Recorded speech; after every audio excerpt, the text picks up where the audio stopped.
Punters and pundits alike are sticking the boot into Anthony Albanese right now for what they perceive as his failure to come out hard against the insane tariffs imposed by Donald Trump. Australia bans, and they're wonderful people and wonderful everything, but they ban American beef. You know what? I don't blame them, but we're doing the same thing. Albo's kept his cards close to his chest. Basically, he said sweet FA, but even still, he's hit the big time in the United States. Australian Prime Minister Anthony Albanese was pretty upset. The administration's tariffs have no basis in logic, and they go against the basis of our two nations partnership. This is not the act of a friend. Yes, this is not the act of a friend.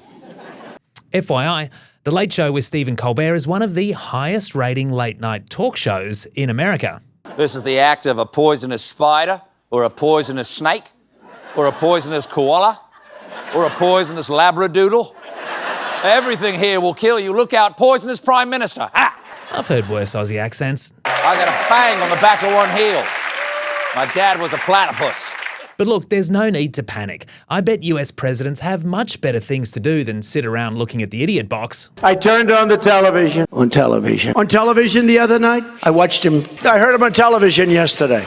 On television. I see on television. I'm watching television. Based on that, what would you rather Trump see? Albo's vanilla verging on vapid waffle, or this? The Prime Minister of the day should have the ability and the strength of character to be able to stand up against bullies, against those that would seek to do us harm. The standing up to bullies rhetoric might play well to some sections of the electorate, but does anyone think it would actually intimidate this guy? You want me to be tough? I could be tougher than any human being you've ever seen. I'd be so tough, but you're never going to get a deal that way. But don't give Albo a complete pass just yet. Today, he justified his failure to address tariffs in a meaningful way by saying the government was in caretaker mode. While that's technically true, I call bullshit, because Australia's caretaker conventions have clear carve-outs for pressing international negotiations, like global economy wrecking tariffs.